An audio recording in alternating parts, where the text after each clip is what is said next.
بسم اللہ الرحمن الرحیم۔ السلام علیکم ویوز، تو کیسے ہیں آپ سب لوگ؟ امید کرتی ہوں کہ آپ سب لوگ بالکل ٹھیک ہوں گے۔ ڈرامہ سیریل تمنا کی سیکنڈ لاسٹ ایپیسوڈ نشر نہیں کی گئی اور نہ ہی اس کا پرومو نشر کیا گیا ہے، تو آگے کیا ہونے والا ہے وہ میں آپ لوگوں سے کے ساتھ آج شیئر کروں گی۔ تمنا ڈرامے میں تمنا ہارون کے گھر سے جانے لگی تو اس وقت دانیہ اسے دیکھا مگر وہ اسے روکتی نہیں۔ اس کے جانے کے بعد ہارون کی والدہ بھی آئیں جو دانیہ کو کہتی ہے کہ اچھا ہوا کہ یہ بلا چلی گئی، ہماری زندگی سے عذاب تو ٹلا۔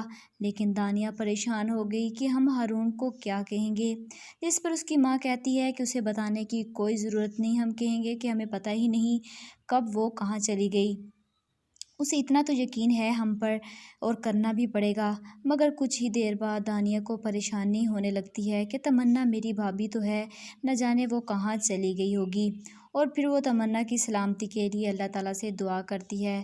مگر کچھ دیر بعد وہاں پر عمر تمنا سے ملنے آتا ہے تو دانیہ پریشان ہو کر کہتی ہے کہ تمنا گھر پر موجود نہیں، مگر ہارون کی ماں آ کر کہتی ہے کہ ہمیں تو خود ہی بھی معلوم نہیں تھا، لیکن کچھ ہی دیر پہلے ہمیں پتہ چلا، نہ جانے کس وقت یہ لڑکی کہاں چلی گئی۔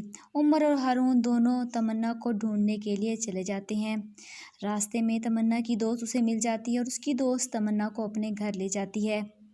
عمر اور ہارون دونوں تمنا کو ڈھونڈتے رہتے ہیں لیکن تمنا ان دونوں کو نہیں ملتی۔ آگے آپ لوگ دیکھیں گے کہ ہارون اپنی ماں اور بیوی سے غصے ہوتا ہے کیونکہ وہ جانتا ہے کہ یہ سب کیا دھرا ان دونوں کا ہی ہے۔ تمنا اپنی دوست کو سب کچھ بتا دیتی ہے۔ آگے آپ لوگ دیکھیں گے کہ ایمن کا قصہ بھی تمام ہونے والا ہے۔ اس کا والد اپنی بیٹی کو کال کر کے شہریار کی ساری حقیقت بتا دیتا ہے، جس کے بعد وہ غصے میں آ کر پسٹول لے کر شہریار کے پاس پہنچ جاتی ہے، اسے مارنے کی کوشش کرتی ہے، لیکن شہریار بھی آگے سے کسی بندے کو کال کر دیتا ہے کہ اسے ختم کر دو۔